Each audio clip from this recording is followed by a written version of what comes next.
दो बातें आज पकड़ लो। मेरे पास जो कुछ भी है, शरीर, इंद्रिया, मन, प्राण, बुद्धि, चित्त, धन, संपत्ति, मकान, स्त्री, पुत्र, परिवार, ये सब भगवान का दिया हुआ है। मानते हो?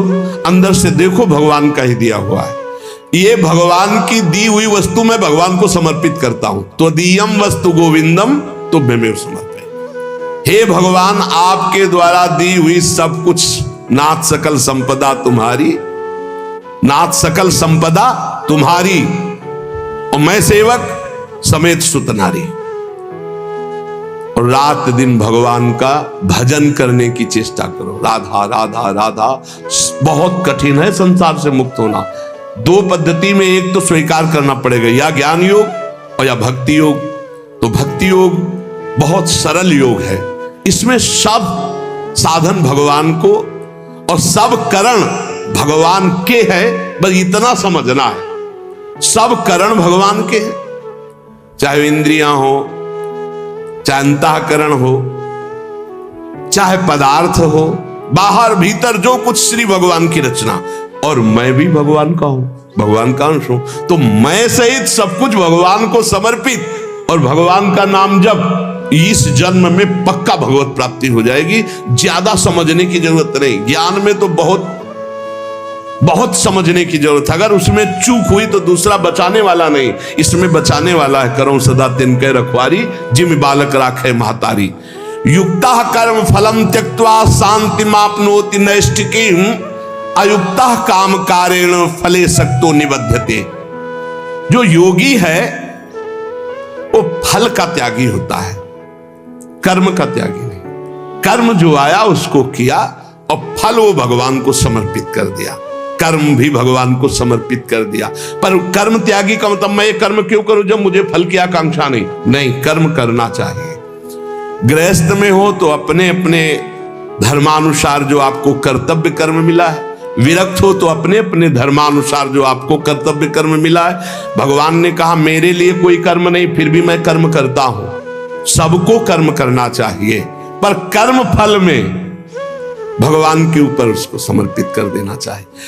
कर्म फल में समान भाव रखना ये योगी का लक्षण है, और कर्म फल में वो कर्म अभिमानी पुरुष का लक्षण कि ये फल मिला, नहीं मिला तो अश्रद्धा हो गई, अशांति हो गई।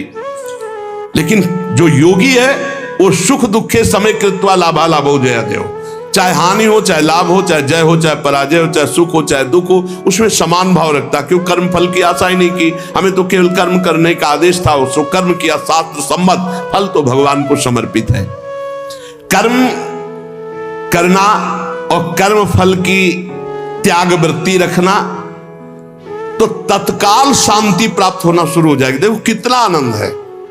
हम कर्म फल चाहते ही नहीं, हमें करना है, हमें भजन करना है, हमें साधन करना है, हमें अपने अपने जो कर्म है वो करने, वो फल की तरफ भगवान देखे। जोई जोई प्यारो करे सोई मोई भावे, अभी शांति। युक्ता कर्म फलम त्यक्त्वा शांति मापनोति नैष्ठिकीम।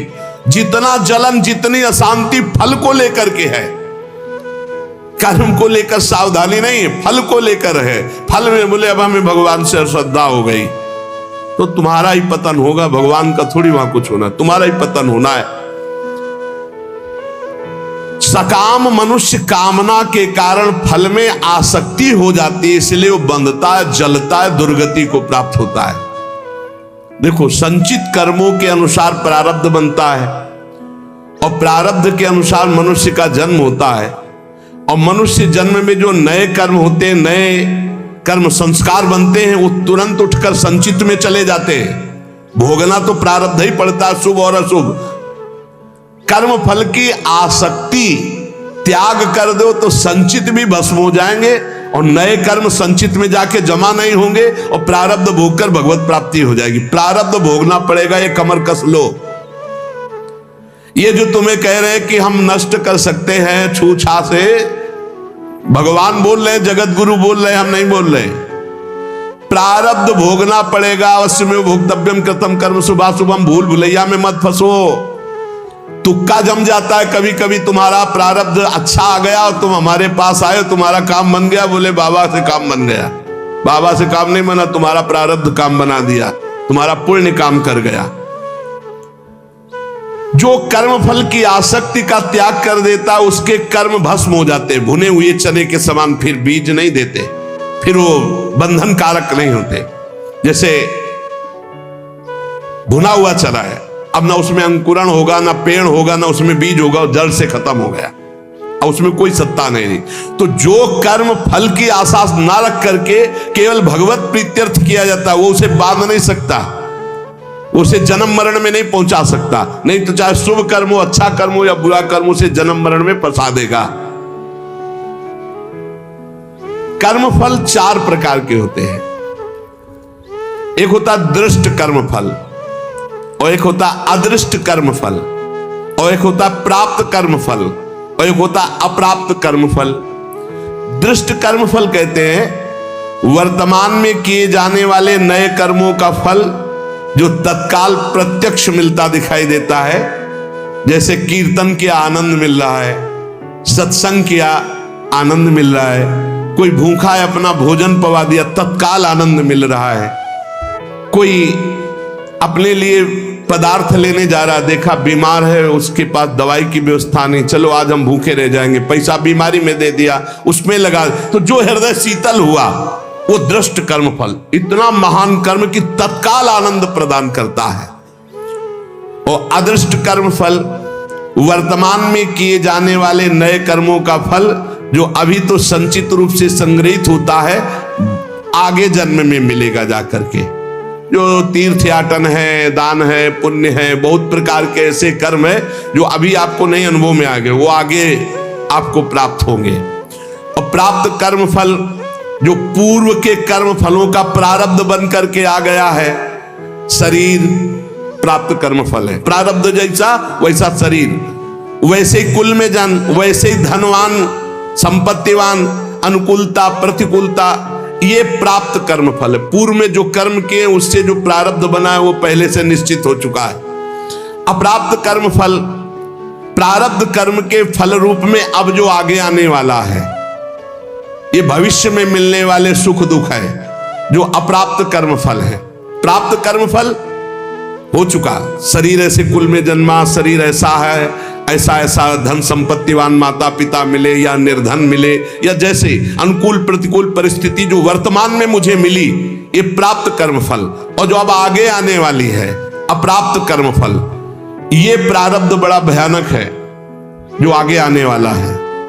इसे भयानक को बड़ा मृदुल किया जा सकता है भजन के प्रभाव से, नष्ट तो किया जा सकता है पर भगवत प्राप्ति नहीं होगी। फिर पूरा झोंकना पड़ेगा इसी प्रारब्ध मिटाने में भजन को। प्रारब्ध भी हम भोग ले और भगवत भी प्राप्ति हो जाए, तो भजन से प्रारब्ध जो 100% आपको दुख देने वाला है वो 10% आके भुगता के 90% नष्ट हो जाएगा, 10% भोगना पड़ेगा और चला जाए। भजन का बड़ा प्रभाव होता है। 12 वर्ष का गलित कुष्ठ 24 घंटे में भुगता के चला गया। 12 वर्ष कहां और कहां 24 घंटे। भजन से अप्राप्त कर्म फल को, जो आने वाला प्रारब्ध है, उसे रोका जा सकता है, उसे कम किया जा सकता है, उसे मिटाया भी जा सकता है। पर जो भगवत प्राप्ति करना चाहते हो मिटाने में नहीं फंसते, उसे भोग लेते हैं और भगवान की प्राप्ति करते हैं। ये 4 प्रकार के कर्म फलों में दृष्ट और अदृष्ट ये क्रियमाण है, और जो प्राप्त और अप्राप्त कर्म फल हैं प्रारब्ध के अधीन है। दृष्ट कर्म फल आग्रह नहीं रखना, मिलने पर प्रसन्न या प्रसन्न ना होना। अदृष्ट कर्म फल आशा रखना, प्राप्त कर्म फल में ममता न करना, मिलने पर सुखी दुखी ना होना। अप्राप्त कर्म फल मिट जाए ऐसी आशा न रखना, ये भक्त के हृदय में होता है। चारों प्रकार के कर्म फल भक्त के हृदय में कोई प्रभाव नहीं डाल सकते। जब उपासक ये देख लेता है कि मैं करता नहीं है, वो मुक्त होने लगता है। इतने जादू का तमाशा है, समझ लो। गांठ लगी ही नहीं, गोस्वामी जी कह रहे जड़ चेतन ही ग्रंथि पड़ गई, यद्यपि मृषा छूटत कठिनाई। है ही नहीं बंधन पर छूटना बड़ा कठिन है। बस इतना समझ लो कि बंधन ही नहीं है पर छूटना बड़ा कठिन है। कर्तापन तुमने स्वीकार किया तो तुम्हारी दुर्गति पक्की है। चाहे शुभ कर्म करो चाहे अशुभ कर्म। शुभ से स्वर्ग आदि लोक, अशुभ से नरक आदि, और दोनों से मृत्यु लोक, ये आवागमन बंद नहीं होने वाला। क्या करें? तो बड़े कठिन समस्या है, यही कठिन समस्या है। ज्ञानेन्द्रिय, कर्मेंद्रिय, अंतःकरण, प्राण, उपप्राण, ये सब प्रकृति के हैं, ढांचा सहित। शब्द, स्पर्श, रूप, रस, गंध, ये प्रकृति के हैं। वो 5 ज्ञानेंद्रियां उनको प्रकृति में भोग रही। इंद्रियां इंद्रियों में, विषयों में बरत रही हैं। आप इनको देख रहे हैं, दृष्टा हैं, पर आप तन्मयता कर लेते, मैंने देखा, तो फिर उसका दंड भी तो भोग मिलेगा। क्या देखा और कैसे देखा? हमारे द्वारा जो भी क्रियाएं हो रही हैं, हम उनके 2 विभाग देखते हैं, एक अच्छी क्रियाएं और एक बुरी क्रियाएं। बिल्कुल सरल भाषा में आपको बता रहे हैं। जो अच्छी क्रियाएं हैं वो शास्त्र सम्मत है, जो बुरी क्रियाएं हैं वो शास्त्र विरुद्ध है। बुरी क्रियाओं को अशुभ कर्म कहते हैं, अच्छी क्रियाओं को शुभ कर्म कहते हैं। शुभ और अशुभ कर्म ये गुणों से प्रेरित होते हैं। सतोगुण तो शास्त्र सम्मत, रजो और तम मिश्रित या तमोगुण या घोर रजोगुण, ये शास्त्र विरुद्ध आचरण कराएंगे। अब अपने को भगवान की शरण में हो जाना, गुणों की शरण में नहीं। भक्ति का मार्ग, पूरा शरीर, इंद्री, प्राण, उपप्राण सब, हे नाथ मैं आपकी शरण में। ये तो समझ में आ रहा है ना? ज्ञान वाला समझ में ना आ रहा हो तो ये तो समझ में आ रहा है कि पूरा ढांचे सहित जो इसमें स्थूल हो, सूक्ष्म हो, कारण हो, प्राण हो, उपप्राण हो, इंद्रियां हो, कर्म, जो भी महाराज, पूरा सिस्टम आपकी शरण में। समझ में आ गया? ठीक। अब हमको देखना है कि हमारे द्वारा जो अच्छा काम हो रहा है वो भगवान की प्रेरणा से हो रहा है। जीवन मुक्त होना है तो बात इस बिल्कुल सरलता से समझा रहे हैं। और जो बुरा काम हो रहा है वो हमारी वासना से हो रहा है, उसका हम प्रायश्चित करेंगे, भगवान से क्षमा मांगेंगे। बुरा काम हो रहा है तो हमारी वासना से हो रहा है।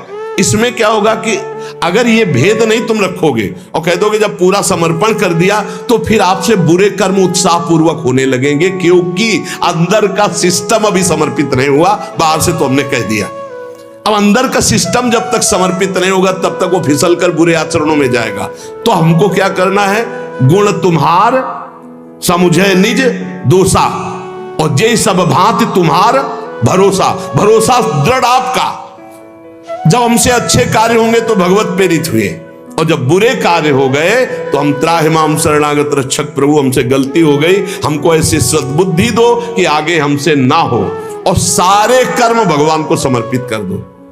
तो जो एक दिव्य ज्ञानी की स्थिति होती है, अहंकार रहित महापुरुष की, वही भक्त की स्थिति होती है। वो भी देह शुद्ध विस्मृत भगवदानंद में डूबता है, और वो देह शुद्ध विस्मृत ब्रह्मानंद में डूबता है। पर दोनों को किंचित मात्र कर्ता भाव जब तक रहेगा तब तक वो आवागमन से मुक्त नहीं हो सकता। एक मनुष्य रेलगाड़ी में बैठा है, ट्रेन चल रही और डिब्बे में दौड़ रहा है। अब वो अपने को कर्ता मान रहा है कि मैं दौड़ करके अगले स्टेशन में पहुंच जाऊंगा, तो मूर्खता ही है ना, क्योंकि ट्रेन चल रही। ऐसे ही गुणों का चक्र चल रहा है, सतोगुण, रजोगुण, तमोगुण। गुण प्रवाह जीव से जबरदस्ती कार्य करवा रहा है। तमोगुण आया तो निद्रा, आलस्य, प्रमादोत्थम, जो नहीं करना चाहे वो सब कर्म करने में जुट जाएगा। प्रमादोत्थम, प्रमाद का मतलब होता है करने योग्य कर्म को ना करना, और ना करने योग्य कर्म को करना, इसे प्रमाद स्थिति कहते हैं। अब वो समझ रहा मैं कर रहा हूं। रजोगुण आया, काम आदि दोष भारी, वो समझ रहा मेरे में आ गए, मैं कर रहा हूं। सतोगुण आया तो समझ रहा मैं कर रहा हूं, दया आदि। इन गुणों के प्रवाह से बचने के लिए हरिवंश महाप्रभु कह रहे हैं, यही डर ही डरप हरिवंश हित, जिनो भ्रमय गुण सलिल पर, जी नामन मंगल लोक त्यू सुहरिपद भजन विलंब। निरंतर नाम जप करो, अपने आप को भगवान को समर्पित कर दो, सब कर्म भगवान को समर्पित करो। अच्छे कर्म जब हो तो भगवान को देखो कि भगवत इच्छा से हुआ, और जब गलती हो जाए तो अपनी मान करके प्रभु से प्रार्थना, बहुत जल्दी आवागमन से मुक्त हो जाओगे। ये जो आवागमन का कनेक्शन ना होते हुए भी कनेक्शन है अहंकार का, देहाभिमान का, ये नष्ट हो जाएगा। इस बात को अच्छे से समझ लो। ज्ञान में पहुंचना बहुत कठिन जो स्थिति बताई गई, भक्ति में बहुत सरल है, क्योंकि भगवान को समर्पित करना है, इसमें अपने अहम सहित समर्पित कर देना है। सांख्य योगी शरीर इंद्रिय अंतःकरण आदि के साथ अपना कभी संबंध नहीं मानता, और भक्त अपने शरीर इंद्रिय अंतःकरण आदि को भगवान को समर्पित कर देता है। ये बढ़िया, बहुत मीठा सरल मार्ग भक्ति का, और बात वही बननी है। साधक कभी किंचन मात्र, चाहे भक्ति मार्ग का हो चाहे ज्ञान मार्ग का हो, अपने को कर्ता ना माने, नहीं तो भोगना पड़ेगा। मैंने ये किया, पैसा थोड़ी कि आपने किया कि मैंने नहीं किया। अंदर से सिस्टम। चित्रगुप्त जी क्या देख रहे हैं? अंदर जहां तुम्हारी सोच है, ये भोगा जाए तो बहुत आनंद मिलेगा, तो लिख गया कर्ता ने भोगने की इच्छा की, और ये अब क्रिया बाद में होगी, पहले वो लिख गया, पूरा चित्रण हो गया। क्रिया तो बाद में होगी, पहले अंदर सोच होती, उसी सोच को लिखते हैं चित्रगुप्त जी। उसी सोच में भगवान का भजन चल रहा है, तो भक्त उसी समय जलन पैदा, अरे कैसी बात आ गई, वहां लिख गया। ये रुचि पूर्वक नहीं, उसकी रुचि नहीं थी, अरुचि पूर्वक, तो उसमें समाधान मिल जाएगा। अंदर की बात लिखी जाती है। साधक कभी किंचन मात्र भी अपने में कर्तापन की मान्यता न करे, जितना अंश रखेगा कर्ता भाव का उतना बंधा रहेगा। अपने में कर्ता भाव ना रहे, चाहे वो ज्ञान मार्ग का साधक हो चाहे भक्ति मार्ग। भक्ति मार्ग का साधक कैसे बोलता है? श्री जी की इच्छा से आज परिक्रमा हो गई, श्री जी की इच्छा से आज ऐसा, आज श्री जी की इच्छा थी कि दर्शन करने जाए तो बिहारी जी के दर्शन कर आए। श्री जी की इच्छा, अपनी इच्छा को, अपने कर्ता भाव को प्रभु के चरणों में मिला देता है। भगवान की इच्छा, प्रभु की इच्छा, एक मार्ग तो पकड़ लो, हर कर्म समर्पित, कहीं भी कर्ता भाव नहीं, कहीं भी अभिमान की बात नहीं, मैंने देखा मैंने किया नहीं, प्रभु की इच्छा से देखा, प्रभु की इच्छा से हो गया। अपने कहीं करता नहीं, अपना तो प्रभु के चरणों में समर्पण। अब देखो, ब्रह्मण्याधाय कर्माणि संगम त्यक्त्वा करोति यः, लिप्यते न सा पापेन पद्म पत्रमिवाम्भसा। जैसे जल में कमल का फूल रहता है, एक बूंद पानी नहीं, ऐसे वो भक्त, ऐसे वो ज्ञानी संसार में रहता है, एक भी कर्म का फल नहीं। कर्माणि श्रुति बोधितानि नितराम कुर्वन्तु कुर्वन्तु मा। वो चाहे वेद के अनुसार कार्य करे या न करे, कोई उसके ऊपर लागू नहीं नियम। वो विषयान ग्रहणन्तु मुंचन्तु, विषय भोगे या विषय त्याग दे कोई नहीं, क्योंकि वो ऐसी अवस्था को प्राप्त हो चुका है। ब्रह्मण्याधाय कर्माणि संगम त्यक्त्वा करोति यः। जो भक्त संपूर्ण कर्मों को, पीछे ज्ञान का तो आगे उसी को बता रहे, जो भक्त संपूर्ण कर्मों को भगवान में अर्पित कर देता है, उसकी आसक्ति नष्ट हो जाती है। वो कर्म करता हुआ भी जल से कमल के पत्ते की तरह पाप से लिप्त कभी नहीं होता। पूरे संसार का हतन हो जाए तो भी उसे पाप नहीं लगेगा। ऐसा महान ये योग है।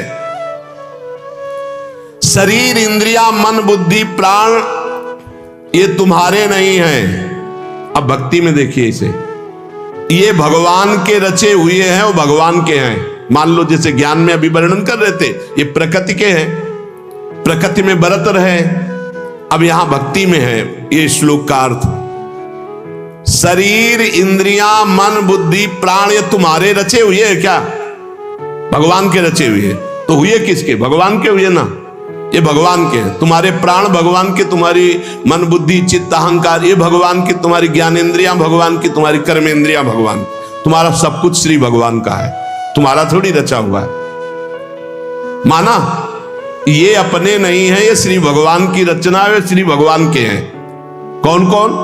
शरीर इंद्रिया मन बुद्धि प्राण ये भगवान के रचे हुए हैं। तुम्हारी रुचि से होता तो तुम तो और सुंदर रचना चाहते, और बलवान चाहते। बोले ये शरीर ये इंद्रियां ये मन ये बुद्धि ये प्राण ये किसके हैं? बोले भगवान की रचना है। तो हुए किसके? श्री भगवान के। तो तुमने अपना क्यों मान लिया?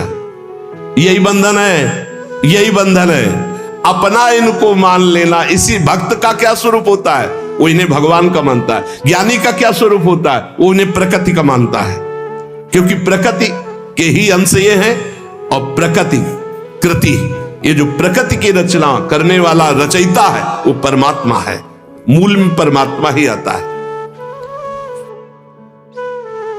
ये जो प्रकृति की रचना करने वाला रचयिता है वो परमात्मा है, मूल में परमात्मा ही आता है। अतः इनके द्वारा होने वाली क्रियाओं को भक्ति योगी अपने कैसे मान सकता है? जब शरीर मन प्राण सब भगवान का, तो इनकी क्रियाएं भी भगवान की, इसलिए वो जीवन मुक्त हो जाता है। जीवन मुक्त कैसे होगा? शरीर मन प्राण इंद्रियां सब भगवान की, तो इनके द्वारा होने वाली क्रियाएं सब भगवान की, आप जीवन मुक्त हो गए।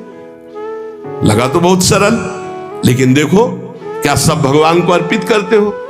क्या जब आपके अंदर प्यास लगती है तो आप ये सोचते हो भगवान पानी पीना चाहते हैं? जब आपके अंदर भूख लग रही, मेरे हृदय में बैठे हुए भगवान पाना चाहते। जब आपके अंदर विकारात्मक भाव है, तब आवे कि ये दुष्ट कहां से दुर्वासना दबी रह गई, अभी ये भगवान की नजर में नहीं पड़ी, इस हृदय में कहीं दुर्वासना, हे नाथ हे करुणामय इस दुर्वासना को हटाओ, ऐसे भक्ति में चला जाता है। ये सब भगवान की, सारी क्रियाएं भगवान की, तो आप कौन है? आप भी श्री भगवान के। हो गया काम। शरीर इंद्रिया मन बुद्धि प्राण सब भगवान के, इनकी क्रियाएं भगवान की, और मैं भी भगवान का, मुक्त हो गए। जितना बचा के रखोगे उतना ही तुम्हारा बंधन कारक है। भगवान ही मेरी इंद्रियों में और मन में बैठकर सारे कार्य करवा रहे हैं। भक्त ये देखता है। और ये जो पापाचरण करने वाले हैं ना, ये बात सुनेंगे ना, तो ये भी ये बात उसमें ले जाएंगे कि भगवान ही तो हमारे मन, गीता में लिखा है मनो इंद्रियों में बैठते, तो तुम समर्पित कहां हुए? तुम तो अहंकार की धरा में हो। अहंकार में काम क्रोध लोभ मोह मद मत्सर ये दोष रहते हैं। यही बिना गुरुजनों के समीप बैठे शास्त्र समझ में नहीं आता। शरीर आदि वस्तुएं अपनी ना थी ना है ना रहेगी। कैसे? तुम्हारा अधिकार है शरीर पर? कुछ अधिकार नहीं। एक रोम अभी झरना चाहे ना, वो झर जाएगा, दोबारा लगा नहीं सकते। बेमतलब में अहंकार किए हो, मैं ऐसा कर सकता हूं, मैं ऐसा। शरीर आदि वस्तु, शुद्ध ज्ञान शुद्ध भक्ति, दोनों श्लोकों में भगवान ने जीवन मुक्त होने के लिए बता दिया।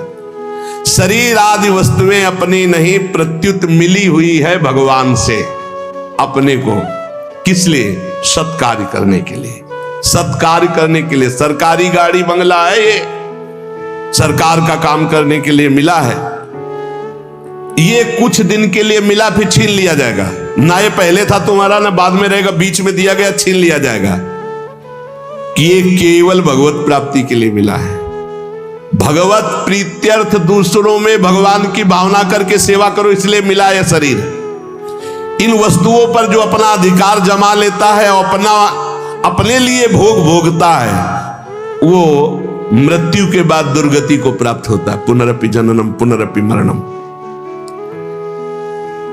इस शरीर को न तुम बदल सकते हो, न मरने से रोक सकते हो।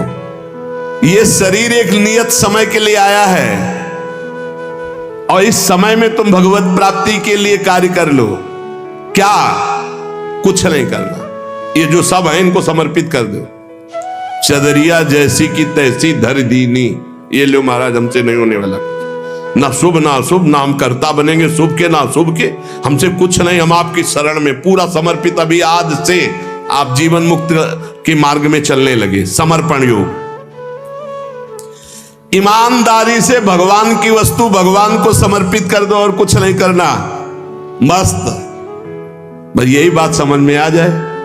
भगवान की वस्तु भगवान को समर्पित कर दो। ये शरीर, शरीर संबंधी भोग, सब कुछ जितना, सब श्री भगवान का, सब समर्पित कर दो भगवान को। संपूर्ण क्रियाएं और पदार्थों को भक्त भगवान के चरणों में समर्पित कर। ज्ञानी प्रकृति में देखता है। प्रकृति और संसार दोनों के स्वामी भगवान है, अतः क्रियाएं और पदार्थ भगवान को अर्पण कर दो। कोई भी पदार्थ बिना भोग लगाए मत खाओ। कोई भी क्रिया करो, उसको भगवान को अर्पित करो, क्योंकि शरीर मन प्राण बुद्धि इंद्रियां सब श्री भगवान के। ऐसी भावना में रहो। अभी जीवन मुक्तता की तरफ बढ़ने लगोगे, अभी निर्विकार होने लगोगे। जब इनको प्राण इंद्रिय और मन को भगवान का देखोगे तो निर्विकार हो जाओगे। जो अपना मानोगे तो विकारी हो जाओगे। संगम त्यक्त्वा करोतिया। किसी भी प्राणी पदार्थ शरीर इंद्रिय मन बुद्धि प्राण क्रिया किसी में संग मत करो, न प्राणों का संग, न इंद्रियों का संग, न बुद्धि का संग। उस समय देखो असंग, तुम अलग हो, ये अलग है, पर तुम अलग नहीं देख पाते, इन्हीं में मिल जाते हो। आकर्षण, खिंचाव, लगाव, महत्व, ममता, कामना। इसीलिए जो सच्चा उपासक होगा कभी निंदा नहीं, कभी प्रशंसा नहीं। एक बार परमहंस श्री ओंकारानंद सरस्वती जी भिक्षा ले आए और नमक डालना, तो और पदार्थ जब परोसने तो मना कर दे, तो वही सब ये वाली बहुत बढ़िया। और जब जरा सी बची थी, बाद में बोले इसमें तो नमक नहीं। गए और स्वामी जी आज आपने जानबूझ के और कोई पदार्थ ले, वही पदार्थ उसमें तो नमक, तो क्या फर्क पड़ा बच्चा, क्या फर्क? पेट प्राणों का पोषण करना था, डाल। ना निंदा ना स्तुति, चाहे जितना अच्छा पदार्थ होगा। आज तो उसके भोक्ता बने तो फिर फंसोगे। किसी भी कर्म में, किसी भी करण में अपने को कर्ता नहीं बनना, अपने को अहंकार नहीं करना, ये सब श्री भगवान के हैं। ना लगाव, ना आकर्षण, ना महत्व, ना ममता, ना कामना, ये बिल्कुल नहीं होगा यदि नहीं भगवान के मानोगे। ये लगाव, ये कामना, ये ममता, ये आसक्ति तभी होती जब अपना मानते हो। जन्म मरण का हेतु यही तुम्हारा अपना मानना है इनको, इनसे अपनापन हटाओ प्रभु के चरणों में। कायेन मनसा बुद्धिया केवलैरिंद्रियैरपि योगिनः कर्म कुर्वन्ति संगम त्यक्त्वा आत्मशुद्धये। जो योगी है वो आसक्ति का त्याग करके केवल भगवत अर्पण शास्त्र सम्मत कार्य करता है। इंद्रिया, शरीर, मन, बुद्धि, अंतःकरण ये परम शुद्ध हो जाते हैं जब केवल भगवत प्रीत्यर्थ। पाप होते हैं स्वयं प्रीत्यर्थ, अपने प्रीत्यर्थ, और भगवत प्रीत्यर्थ होते हैं परम पवित्र, हृदय पवित्र, शरीर पवित्र, इंद्रिया पवित्र, बुद्धि पवित्र। भेद समझ लो। जब अपनी प्रसन्नता के लिए अपनी प्रीत्यर्थ भोग भोगोगे तो पाप कर्म बन जाएगा। जैसे भगवान ने कहा जो अपने लिए पकाता है वो पाप खाता है। अपने लिए जो करोगे, अपने लिए सुख लेने की भावना करोगे, उससे निश्चित पाप बन जाएगा। और जो शास्त्र सम्मत भगवत प्रीत्यर्थ करोगे तो शरीर पवित्र, मन पवित्र, बुद्धि पवित्र, चित्त पवित्र, उसी पवित्रता में अनुभव होता है चेतन अमल सहित सुख राशि अपने स्वरूप का। आसक्ति का त्याग करके केवल ममता रहित इंद्रियों सहित शरीर, मन, बुद्धि, अंतःकरण ये भगवत प्रीत्यर्थ कार्य करे तो तत्काल इनकी शुद्धि होती है और वो शुद्ध हो महापुरुष विविध प्रकार के कर्म करता हुआ भी अगला जन्म उसका नहीं होता, सब कर्म भस्म हो जाते हैं। जिनको साधारण मनुष्य कहते हैं वो शरीर, इंद्रिय, मन, बुद्धि से कोई भी कार्य करने के पहले एक संकल्प बनाते हैं, ध्यान रखना, और उसमें कर्ता बनते, मैं करूंगा। और जब कोई भक्त करता है तो भगवान की प्रेरणा देखता शास्त्र सम्मत है कि नहीं। भगवत प्रेरणा से ये कर्म हो रहा, इस कर्म में शास्त्र आज्ञा है कि नहीं, हाँ है। तो इंद्रियां, मन जो उसमें बर्ताव कर रहे हैं वो सब भगवान के है, प्रेरणा भगवान की, और कार्य का फल भी भगवान को समर्पित, वो जीवन मुक्त हो गया। आसक्ति का त्याग करना बड़ा कठिन है। शरीर आसक्ति, इंद्रियों में आसक्ति, मन में आसक्ति, बुद्धि में आसक्ति, चित्त में आसक्ति, इस आसक्ति का ही त्याग होता है सत्संग से। संगम त्यक्त्वा, ये जो संग त्याग, आसक्ति त्याग है, ये सत्संग से होता है।